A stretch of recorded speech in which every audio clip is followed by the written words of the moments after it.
Salam hormatly vatandaşlar. Şu gün 2024 yılının 10 apreli heplerinin 3. günü.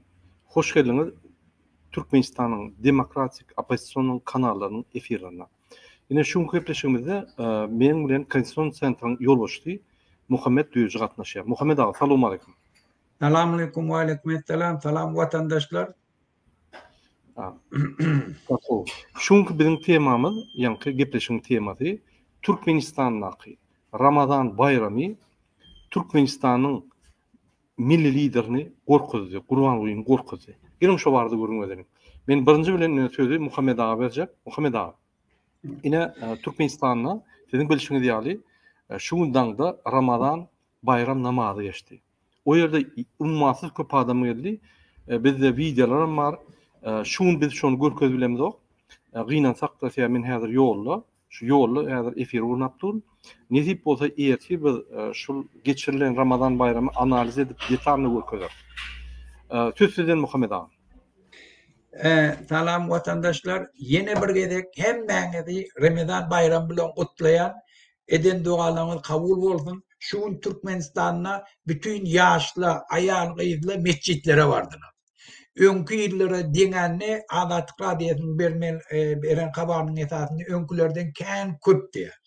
Ayal gıyızlı, yaşlı zatly owalarda ya mescit yaş olanlar köpleş barptyrly mescitlere. Şu hemmesi bir zady görkezýär. Halk bir zada garaşýar. Hökümetten narda, hökümetin propagandasy göremeýär. Prezidentiň çärelerine gatnaşmaýar, ýöne namaza gatnaşýarlar.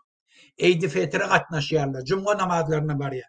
Men Murat eger ruhsat berdim bara, şu Azatlyk Radiosynyň beren habaryndan bir näçe zat aýdaýyn, ol hökümetin halkyň şu taýda bir zat edamasyny diýip gören çäreleri hakynda bir durup geçjek. Bolýarmy? Aýdym. Bolýar. Ayının tamamlanmağı bilen şu gün Türkmenistan'da Oraza bayramı bellenilýär. Aşgabat şäherinde we Mary vilayetinde 10 aprelde irden müňlerçe adam mescitlere barıp bayram namazyny okudy. Azatlyk Radiosynyň paýtagtdaky we Mardak habarçylary mescitlerin içinde we töwereginde howpsuzlyk çäreleriniň adatdakysyndan ençeme esde güýçlendirilýändigine aýdýarlar. Şun paýtagyň mescitlerini İslam dinine uýan we İslam däplerini berja edýän paýtaglaryň müňlerçesi bardy. Mescitlerin içine yerleşmeyen olaryň howlusyna bayram namazyny okanlaryň sany içinde okuyanlaryň sanyndan köp bolmasa az däldi. Dip ýagdaýlardan habarly paýtagtly ýaşaýjy anonim şertde gurrun berdi. Habarçylarymız bu ýagdaýlary Hezreti Umar, Hezreti Osman we Saparmurat Hacı mescitlerinde şeýle hem Seyit Cemalettin we Adady mescitlerinde syňlasa bolandygyny belleýärler. Hususan da Hezreti Umar we Hezreti Osman şeýle hem Adady mescitlerine baran dindar erkeklerin we zinanlaryň sany juda köp bolup olaryň her birinde dindarlaryň sany müňlerçe adama ýetdi diýip paýtagtly başga bir ýaşaýjy anonim şertde gurrun berdi. Instagram sosial ulgamynda paýlaşylan videolaryň birinde paýtagtyň etrapçylarynyň birindäki mescitde bayram namazy okulýan mahaly onuň töweregindäki uly we kiçik köçeleriň ugrunda ýüzlerçe ulagyň ýyzyna goýlandygyny görse bolýar. Bu ulaglar mescide baran adamlaryň sanynyň juda köp bolandygyna işaret edýär. Habarçylarymız mescitlere baran raýatlaryň bir howpsuzlyk çäreleriniň arasynda bayram namazyny okandygyny hem habar berýärler. Mescitlerin içine we töweregine paýtagtyň howpsuzlyk edaralarynyň ýüzlerçe işgäri bir gözegçilik etdi. Adamlar entek mescitlere gelip başlamanka olaryň taş töwereginde we goýunlak köçelerde polisiýanyň ýol gözegçiligi gullugynyň we Milli Howpsuzlyk Ministrliginiň raýat eşigindäki ýüzlerçe işgäri ýerleşdirildi. Howpsuzlyk çäreleri adatdakyndan ençemesi güýçlendirildi. Dip habarçymyz gurrun berdi. Mardak habarçylarymız hem müňlerçe adamyň bayram namazyny okumak üçin irden saat 4'te vilayet we etrap mescitlerine barıp başlandygyny habar berýärler. Etrap mescitlerine esasan ýaşly adamlar baran bolsa, Mary şäherindäki baş mescide ýaşlylar bilen bir hatarda gelin gyýdylar, kiçi we uly ýaşly çagalar hem bardy. Adamlar mescidin içine we territoriýasyna sığmandygy sebäpli uly ýoluň ýan ýogdalaryna namazlyklaryny ýazyp bayram namazyny okudular. Mescitlere gelen adamlaryň sany geçen ýyldakydan hem köp boldy diýip habarlan gyýdylar, kiçi we uly ýaşly hem bardy. Aşaycı anonim şertde habarçymyda gurrun berdi. Mary şäheriniň baş meçidinde bayram namazy okulup, adamlar öýlerine gidýänçä molla nepes we kemine köçeleri yapyldy. Murada şu idinden aytýandagy näme? Hukumetin gören çäreleri näme? Şu biz çağırış edip başladık ha, şu nime etmek için. Birinciden dünkü yığınamızda biz ayttık. Hukumet hemme mollaları çağırıp onları duydurupdurlar. Meçitlere giyirecek oldalar. Inni don probleminden 3 arkadan bağladım. Kat almalı falan etmeli. Video kamera, o zaman metal tabici aparat. Karat hemme taraftan bir halkın gelmeyene päsgelçilik töretecek oluyor. O zaman ikinci dağdayım. Mekteplere var. Şu habarın iyidimine var. Mekteplerin hemme muğullamlarını çağılan ece kakaların okuçuları yığınap leksiyon kaptırlı. Hemme mekteplerde. Sen hiç daha da koşuluşman, siyasi gurrun etmen, problemalar aytman, siyasi gurrun etmek kadağın, eğer birden siyasi gurrun edasakat siz cevapkarçılığı çekilecektim, adatlıkla diye şunu aytıyor. Bir burada. O zaman üçüncü zat ne? Bizim bir aktivistimiz var, Muğullam deyip. O Türkmenistan'a gitti. Şu an Anır'da çağırsam, kesel yağday, şol için Anır'ık gitti ol. Şol öyüne varıp, şoldan hayiş ediptirler, gayrat et, ayt, biz sana da diyeyim daha, ayt, halk gelmesin, şu diyeci, Murat, şolun gepine kulak asma, namazlara barmak deyip, şonu doğrulap çıkış ettiriptirler. Bu haramzadılık edip görüşünü görerdi. Korkup nimetçeklerini bilen akma. Alcırayanlar. Bütün polisiyalara dağıtlara adar verip böyle. Ne için halk arkayın barıp namaz okuyacak. Edersen oğurluk etmeyen vurdun. Cinayet etmeyen vurdun. Bir düzgünçülük etmeyen vurdun. Halk seni fiileyen vurdu. Bu dağıtla neyeme gerek? Doğru. Burada haydi ver. Doğru. Hormatly vatandaşlar, ine sizin bilişiňiz ýaly şun bir çäre geçti. Öýdem bu çäre halk tarapyndan bunlarly, ýagny öňden gelýän däplet musulman dinimiz Ramazan bayramyny şun bayram namazy meçitlerde okully. Bizim çağırış etdik, üýüşüp barın şöyle adamlar ýygnandy. Yani ummatsız köp adam ýygnandy, bize suratlaryň, videolaryň geldi, aktivistlaryň bardy şöyle, şoýerden bize maglumatlar berdi. Şun bizim ýanky teknik tarapyndan çäklenme bolansaň biz ertir akşamky efirimizde detalny şonu ýanky anyklap size düşündürür. Bol geçen dağıtları Moğoliman videosunu görkezler. Häzirlikçe biz ýöne düşündürjek bolýar. Çäre geçti, üstünlükli geçti. Halkymyz çalışmalara garaşýar. Onda da ýaşlar çalışmalara garaşýar. Men bir topar ýaşlar bilen görüşdim. Ýaşlar çalışma isleýärler. Şuň Türkmenistanyň bolýan ýagdaýy, ýanky diktator sistemasy hiç kime mümkinçilik döreden ok. Ne ýaşlara, ne dinçilere, ne bizim halkymyza hiç kime. Biz şonu gördük. Diýmek, bizim halkymyz çalışmalara taýar. Ine şonuň üçin biz şu çäreni edip bir zandaj et gördük. İçinde Türkmenistanyň içinde näýe ütgüşlikler boljakmy, isleýärmi? Ýanky biz dinleýärlermi, dinleýän oklarmy? Ine şol atlary biz şunu gördük. Murada yeni bir hoş habar aýdyn üstada. Aýdym. Bir Adatlyk radioda bir habar berdi. Ýegenleri o Sky bar yaptılar da nemedäkin bir aýaly gurupdy. Soň başga ýerden açypdylar. 30-njy mikroraýonyň Bataniski sadyň ýanynda. O zaman biz çıkış edemizde aýtdyk. Men hem aýtdyk, sizin nimeňizde de aýtdyk. Ey mollalar, amamlar, eger siz halky dogry ýola çekjek bolsaňyz, şu haramzadalar, olar Ramazan aýy tirek çekýärler, ayarlar vurýarlar, aragy içýärler, aragy paýlaýan da aýtýan şular. Ähneke, näme üçin şolara da atdyňda? Gözüňiz görmi? Şolara aýryp hukumet dolandyrýan adamlar. Näme üçin şolara siz güýjüňiz ýetenek? Eýýän şuň baryp hemme ýazypdyrlar. Düşündün mü? Bir kavga var. Yani biz neyle hareket ettik? Neymetik hukumet avcılap neymetçeğin bilene. Günde Muğullam ehleke barıp kayiş edip öğünle Muğullam. Köy demiş oldu. Hemme mitinglere de katlaştı. Daşarı yurttaki elinden gelen dağdını etti. Et durmalı yerini durdu. Enne hükümeti istadım ettilenek. Ettirtmerdi. Dağıttı dirtmerdi. Bizim hareketimiz terörçülük harekette. Hükümet bizi her yolla bile terörçülük hareketi itikleyecek boldu. Bizim karşımızda argument yığnadı, şunu pul ver ya, ay yaran bilen girecek bolýarlar falan. Yok, bizim hareketin bir dattını var. Hakkını talep etmeli. Kanunçuluk talep etmeli. Hükümet yol başçıları halkın önüne cevap vermeli. Türkmenistan'ın baylığını eğilip oturan adamla pulun nereye gidenini açık vermeli. Şu daatları verdim, bizim hiç gururumuz yok. Doğru değil. Halkın meselesini çözdüm, bizim hiç gururumuz yok. Şunun için aytacak olan İslamik hareket. Hükümet korkuya, hükümet halktan korkuya, o zaman hareket edenine oğlan şu ediyor. Biz neyini güçletsek, şunca da hükümet kanunçuluğa boyun olmalı. Ondan iyidini erteki günlemede gurrun edersin.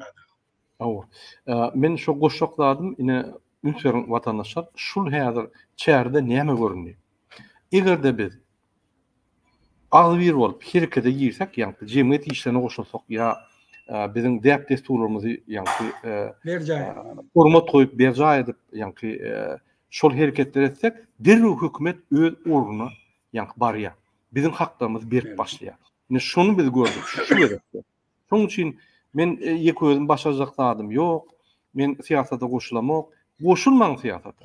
Ýöne her bir adamyň başajaklary bar. Opozisiýa haçan opozisiýa bolýar? Haçan da Türkmenistanyň içinde hükümede, diktator hükümede onu da zulümü hukuk döretse. Ine şol biz diňe çykyşlar bilen döretdik. Inne ýyzan barmyň? Bir näçe günden biz ýyzan aýdar.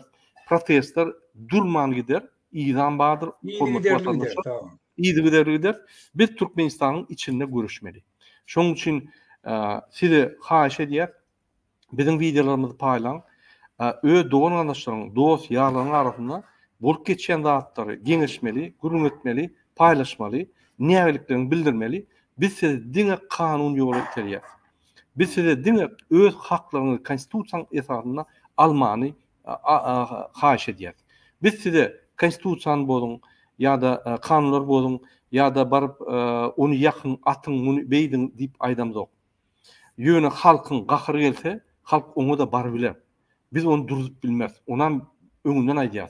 Biz şonu isleýämez, şu halkymyz ýumrup, döwürüp, grażny uruşuna barýar isleýämez. Şoň üçin bizim talap edýän zadymyz her adam Türkmenistanda dogulan adam, Türkmenistanyň grażdany dogulanyny pasport alanyna, pasport almaka eýýäm şoň haklary bar.